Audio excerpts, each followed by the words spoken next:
Praise the lord. యేసుక్రీస్తు నామములో మీ అందరికీ శుభములు తెలియజేస్తూ ఉన్నాను. ఈరోజు మనం ధ్యానం చేసుకోబోయే వాక్య భాగం నిర్గమకాండం 2వ అధ్యాయం 5వ వచనం. ఆమె ఆ పెట్టెను చూచి. స్తోత్రం దేవా సర్వోన్నతుడ సర్వాధికారి. ఈరోజు నీ యొక్క వాక్యపు వెలుగులో మమ్మల్ని నడిపించి బలపరిచి విత్తబడిచిన వాక్యం వ్యర్థం కాకుండా ప్రతి హృదయంలో నాటబడి ఫలించి విస్తరించి నూరంతల పంట అనిపించడానికి సహాయం చేయమని యేసుక్రీస్తు నామములో ప్రార్థించిన మేము పొందుకుని ఉన్నాం తండ్రి. ఆమేన్. హల్లెలూయా. ప్రియులారా, గమనించాలి. ఆమె ఆ పెట్టెను చూసి. ఏమున్నది ఇందులోను? ఈ వాక్యంలో గొప్ప మర్మం ఏమున్నది? ఈ వాక్యంలో మనం నేర్చుకోదగ్గది ఏమున్నది అని చెప్పి మీలో చాలామంది అనుకుంటూ ఉండొచ్చు. ఇందులో గొప్ప విషయం ఏమున్నది అని మీరు అనుకుంటున్నట్లయితే చాలా జాగ్రత్తగా వినాలి. ఆమె ఆ పెట్టెను చూసి. ఆమె అంటే ఎవరు? ఫరో కుమార్తె. ఆ పెట్టె అంటే ఎవరు? మోసే ఉన్నటువంటి జమ్ము పెట్టె. ఆ యొక్క ఫరో కుమార్తె మోసే చిన్న బాలుడిగా ఉన్నటువంటి ఆ జమ్ము పెట్టెను చూసి. ఆ తర్వాత ఏమైందంట చూద్దాం. ఈ యొక్క అద్భుతమైన సత్యాన్ని నేర్చుకుందాం. ఈ 3 మాటల్లో ఏమి మర్మం ఉన్నదో చూద్దాం మనం. ఆమె ఆ పెట్టెను చూసింది. ఇది కేవలం దేవుని యొక్క నడిపింపును బట్టి జరిగింది. ఎందుకంటే సాధారణంగా రాకుమార్తె ఏదైనా ఒక ప్రదేశానికి వస్తుందంటే ముందుగానే ఆ పరిసరాలను చక్కబెట్టేటువంటి అనుచర సిబ్బంది చాలా ఉంటాయి. అంతా వచ్చి అంతా బాగుంది, అంతా లోపం లేదు, సెక్యూర్ అంటేనే అప్పుడు రావాలి రాకుమార్తె. అట్లాంటిది అలాగా పెట్టి తేలుకుంటూ వస్తుందంటే అందులో బాంబు పెట్టారు, ఏం పెట్టారు ఏంటి అనేటువంటిది భయం ఉంటుంది కదా. అలాగా మరి ఆమె సడన్గా వచ్చింది. అక్కడికి వచ్చేసరికి ఆ పెట్టి ఉన్నదంటే ముందు వచ్చిన వాళ్ళు చూడలేదా? ఎవరికంటా పనకుండా ఆమె మాత్రమే చూసేలా దేవుడు చేశాడు.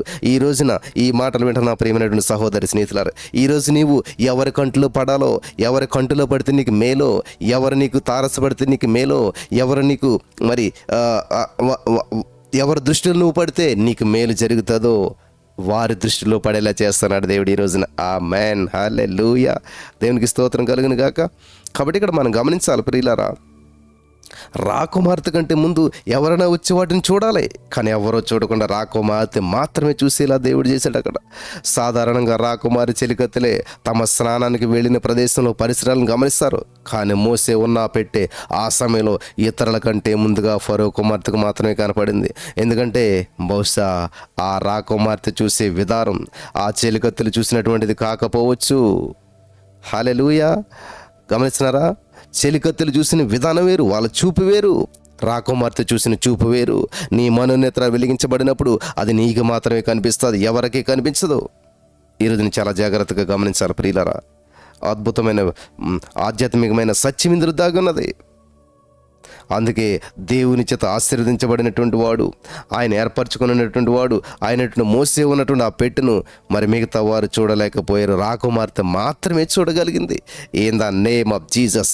ఈ రోజున ఈ మాటలు వింటున్న ప్రియమైనటువంటి సహోదరి స్నేహితులారా, ఎవరి దృష్టిలో నీవు పడాలో, ఎవరిని నీ వైపు నడిపించాలో, ఎవరి వైపు నిన్ను నడిపించాలో ఆయనకి సమస్తము తెలుసు. ఎవరి దృష్టిలో నిన్ను పడేలా చేయాలో ఆయనకు తెలుసు. వాళ్ళ దృష్టిలో పడేలా చేస్తాడు. ఆమేన్. ఆమేన్. హల్లెలూయా. ఈ రోజున ఈ చిన్న దానిలో ఉన్న సత్యాన్ని నువ్వు గ్రహించగలుగుతున్నావా? నీ జీవితంలో కూడా ఇదే సమయంలో, మరి నీ జీవితంలో కూడా ఇదే ఈ సమయంలో జరుగుతూ ఉన్నదేమో. నీ జీవితంలో కూడా ఇటువంటి సిచ్యువేషన్ కూడా నువ్వు వెళ్తూ ఉన్నావేమో. బహుశా నీ ముందరే దేవుడు నీకు ఇస్తానని చెప్పిన ఆ ఆశీర్వాదాన్ని ఉంచాడేమో. లేదా నీవు చేసినటువంటి ఈ పనిలోనే దేవుని యొక్క ఆశీర్వాదం ఉన్నదేమో. ఎందుకని గ్రహించకూడదు?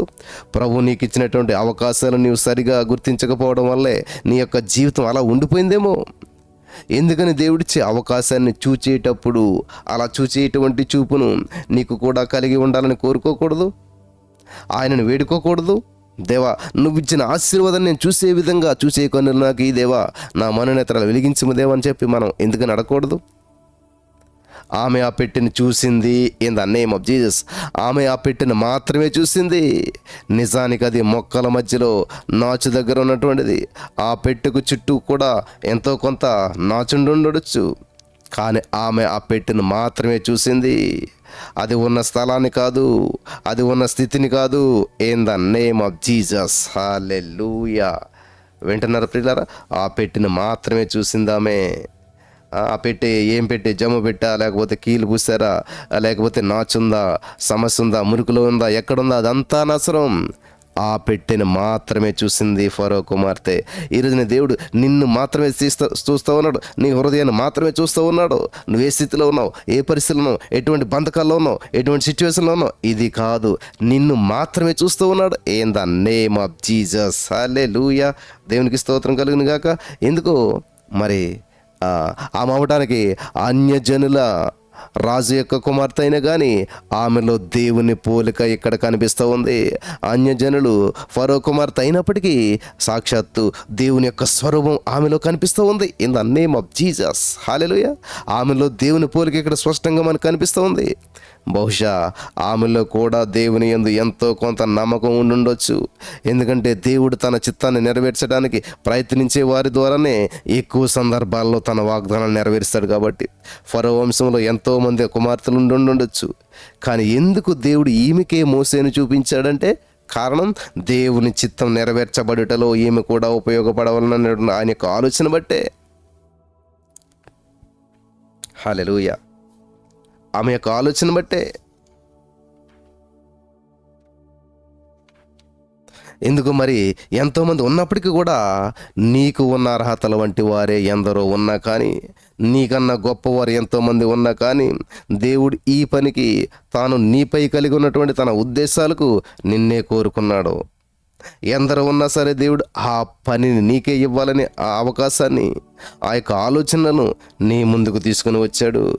మరి నీవేమో దేవుడిచ్చినటువంటి ఆ యొక్క పనిని చూడకుండా దాని చుట్టూ ఉన్న నాచు వంటి సమస్యలు చూస్తూ ఉన్నావు.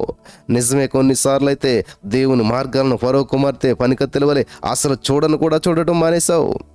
దేవుడు నీకు చూపించాలని, నీ చూపులోకి ఆ విషయం రావాలని ఆశించి నీ ముందుంచిన వాటిని ఇప్పటికే చాలా వాటిని నువ్వు చూడలేదేమో, లేదా చూచినప్పటికీ వాటిని పక్కన పెట్టేసేసి వాటి పక్కన ఉన్న పరిస్థితిని బట్టే వీటి ద్వారా ఏమైనా సమస్యలు రావచ్చేమో అని కారణాలు చెప్పుకుంటూ వాటిని పట్టించుకోకుండా ఉన్నావేమో. అందుకే ఇప్పుడే నీ చూపు గురించి, నీవు చూసే విధానం గురించి ప్రభు దగ్గర మొరపెడితే ఎంత బాగుంటుంది. ఆయన మార్గాలను చూసేటువంటి కనులను, ఆయన నీ ముందుంచినటువంటి అవకాశమును చూసే విధానాన్ని నీవు కలిగి ఉండేలాగా ఇప్పుడే ప్రార్థించు. దేవా, ఫరో కుమార్తెకి మరి నీలాంటి స్వభావం, నీలాంటి కన్నులు, చూచే కన్నులు ఇచ్చావు. Thank you Jesus. ప్రార్థించేద్దామా? నాతో పాటు మీరు కూడా ఎక్కిపించండి. యేసయ్యా, ఇంతవరకు నా ఇష్టానుసారంగా నేను చూశాను ప్రభువా. నీవు నేను ఏమి చూడాలని ఆశించావో, ఎలా ఉండాలని అనుకోరుకుంటున్నావో అలా చూడకుండా నీకు వ్యతిరేకంగా చేసిన నా పాపమంతటిని క్షమించినందుకు వందనాలు ప్రభువా. ఇక నుంచి అయినా నా జీవితాంతము నీ చిత్తాన్ని నెరవేర్చే కనుదృష్టి మేము కలిగి ఉండేలాగా మమ్మల్ని మార్చినందుకు వందనాలు ప్రభువా. దేవా, ఇవిగో మా కళ్ళు, వీటిని మీకు అప్పగిస్తూ ఉన్నాం. వేటిని చూడాలో, ఎలా చూడాలో వాటిని అలానే చూసే కృపను మాకు దయచేయండి. నీకు వ్యతిరేకమైనటువంటి దేనినైనా కూడా ఎప్పుడు మేము చూడకుండానట్లు మాకు నీ కృపను దయచేసి నా ప్రభా, సత్యంలోనికి, సర్వసత్యంలోనికి మమ్మల్ని నడిపించి బలపరిచి ఈ యొక్క మాటల ద్వారా మా జీవితంలో గొప్ప వెలుగు నింపినందుకు నీకు వందనాలు. ఈ రోజు నుంచి మా జీవితంలో చూడవలసిందని చూసేలాగా, పొందుకోవాల్సింది పొందుకునేలాగా, మేము ఎవరి దృష్టిలో పడాలో వారి దృష్టిలో పడేలాగా నువ్వు చేసినందుకు నీకు వందనం చేస్తూ యేసుక్రీస్తు నామములో ప్రార్థించిన మేము పొందుకుని ఉన్నాం తండ్రి. ఆమేన్.